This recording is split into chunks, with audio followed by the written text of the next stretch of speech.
YouTube, and welcome to episode 15 of the Marseille Road to Glory. As you can see, it is the end of season review, so we have jumped ahead a little bit. You will obviously find out how we went in the season. The one thing I hate about this season review is I never know whether I've actually clicked on the button, because it always takes 100 years to get through this review. But you will see how we finish. So these are the arrivals that we had this year. The transfers in, so they've got the details here. So board transfer reaction. So old mate Willem started 25 games, came off the bench for 18, scored 20 goals and got 5 assists. I think they're trying to say that he was the best player that we signed. Reece Devine came in with the highest rating, with then Todibo and Thibaut Person. What did they say? Reece Devine came in as a B+. Todibo is a C-, due to both the transfer fee and the wage being on the high side. We're pleased to see that there aren't many future fees that could end up making the deal. Okay, fair enough. So they just weren't happy that we paid up for Todibo, but I'm not bothered by that. Loaning such a good player without costing the club is tremendous good. So they were happy that we got Saliba. We might try and keep Saliba. Martinelli they were happy about. Nassi they're really happy about, due to both the transfer fee and wage being value for money. Okay, fair enough. And there's just some quality players here. What about these ones down here that we've already done? They're the ones that... Forgot about him. Is he on loan? How did he go this year? 30 games, 9 goals in League 2.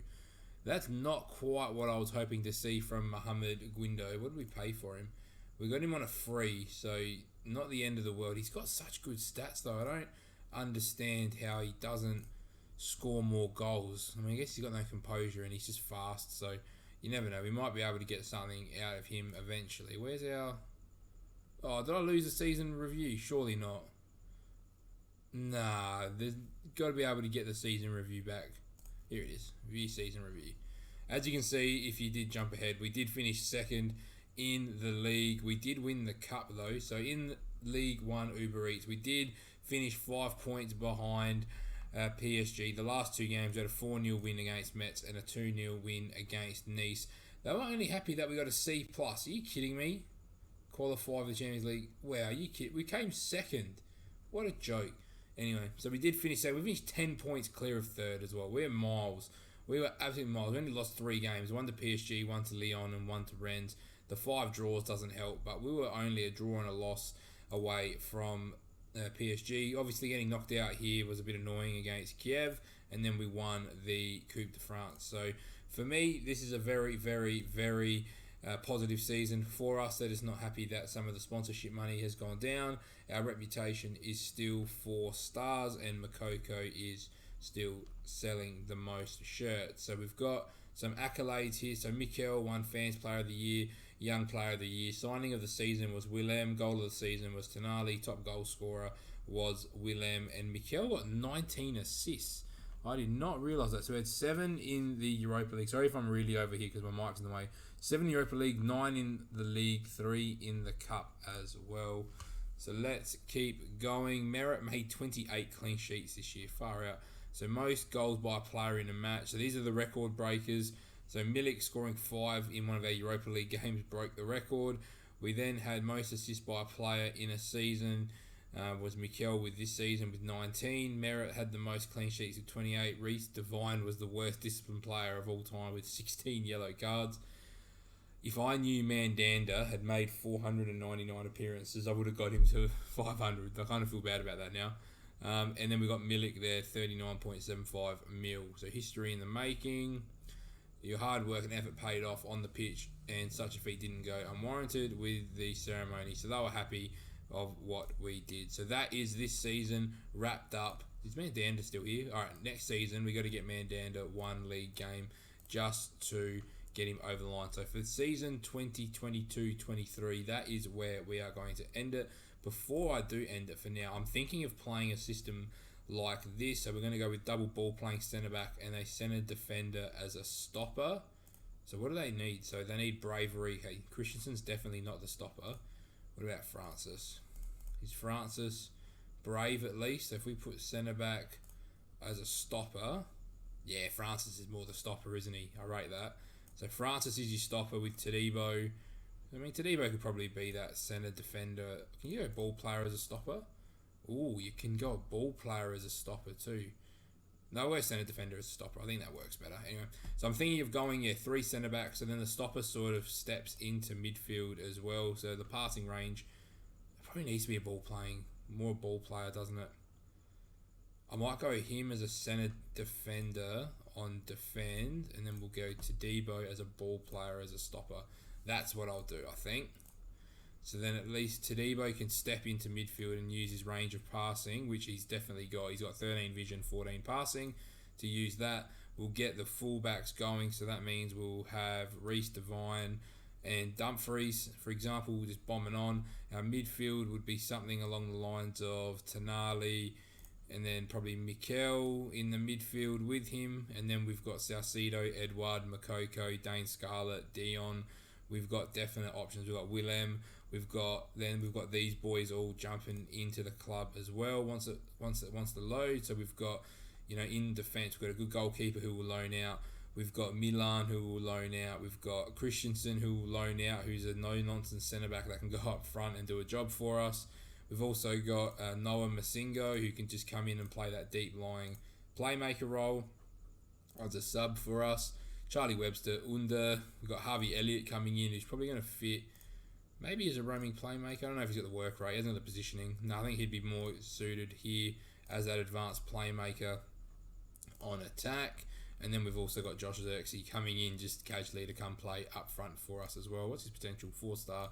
If we can get Josh Xerxes up to 4 stars, I think he would be absolutely fantastic. So for this season, that is where we're going to leave it. For this episode, that is not where we're going to leave it though, because we're only 7 minutes into the recording.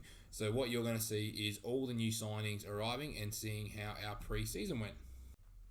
Hello YouTube and welcome back to this episode of our Marseille save. As you can see, it is the Champions League group stage today.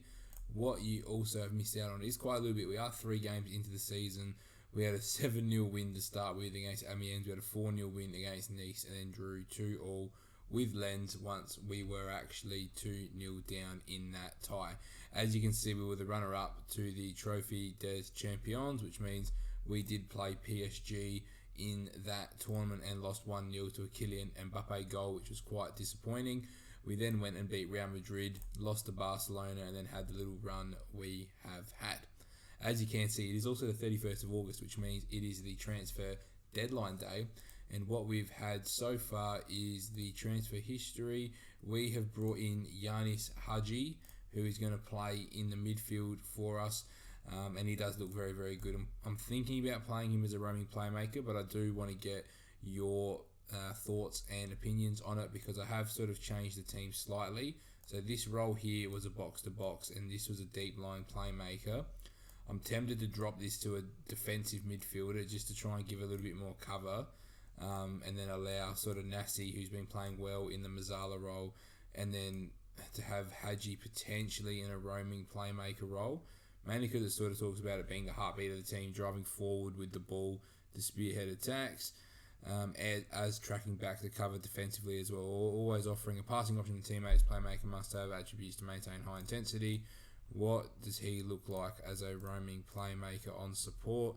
He's got 15 natural fitness, 12 and 12 for pace and stamina, 13 work rate. So I'm pretty sure he'll be okay. And we're just going to have to see how things go with the setup. We've got Rennes, Monaco, Brest, Dijon and PSG. So we've got a few games to try and test it out first. But on the other side, the reason we've made that move is because we brought in 40 mil for Mikel, who it's not a like-for-like replacement, and Mikel is a fantastic midfielder, but 40 mil was too good to pass up. I know he's only 24 and he's probably only going to get better, but he did want to go, so he would have been very unhappy. As you can see, we've still got 30 mil, probably not really 30 mil, it'd be about 25 mil really, wouldn't it? Yeah, a bit more. What have we got there? 28 mil with 100k. So I'm still looking at potentially bringing somebody in, maybe. I'm trying to bring in another defensive midfielder, but we do have Tonali, we do have Martinelli, and we do have Niche, so maybe we don't need it. We probably do need another quality centre-back or potentially another full-back. We're only running with 4s, So there are plenty of options. We might actually look at a proper centre-back, which I'll do after the draw. And we are seated. Where are we seated? Are we seated? We're seated 4th in the Champions League, so this is not ideal. So we are going to see exactly what the groups look like for us. So we get Porto, Ajax, Bayern, Juve, Atletico Madrid, PSG, Man City, and Dortmund. So already we can't be drawn into Group F. And Lyon somehow have a bigger coefficient than us, which is a bit annoying. So let's have a look. So we're locked out of Group A now, which is quite frustrating. We don't want Group B anymore. And now there's not really a group that I want, so it doesn't really matter at this point. We definitely don't want Group C. We don't want Group D. Man United, PSG. We can't get Benfica. So the group we probably want now is probably Group H. So let's see what comes from this group over here as well. It's Olympiacos, Dynamo Zagreb, AC Milan. What a group of death. Group C is going to be. Salzburg, Leipzig, and Juve wouldn't be the worst group. Atletico Madrid, Manchester United, Shakhtar. Don't really want that. Man City, Barcelona, Braga, don't really want that. We probably want Group H here. Dortmund, Atalanta, and Zenit. So PSV can't go into Group B, which is annoying as being Dutch. Then there's Slavia Prague, who can go to every group. There's us, who can't go in Group A and Group F. Then there is Sociedad, who can't go into E or C. Bruges can go to any group. Galatasaray to any group. Hoffenheim can't go to Group D and C. And then Everton can't go to Group B and E and G. So let's see where things end up. So we could end up here in Group B, and we don't. Please, not Group C. And it's Everton. What a group of death that is. Bayern Munich, Real Madrid, AC Milan, Everton. And we will check out the Everton team in just a moment. Now, I wouldn't mind being in this group. Potentially, it's Sociedad. So what is left is PSV, Prague, Bruges, and us can all go in that group. I can't go in that group. And then we can go in each of the other groups. So we've got Group E, G, or H. And I really want H. And we get E. So we are taking on Man United, Atletico Madrid, and Shakhtar Donetsk. Bruges go there. Prague go there. And PSV finish off that Group H, which would have been nice. What's gone on with this Everton team? Pickford, Digne, Godfrey. So it sounds like it's still the similar team. Who is this guy? French striker Goury. Where's he come from? From Nice. He's only just joined them.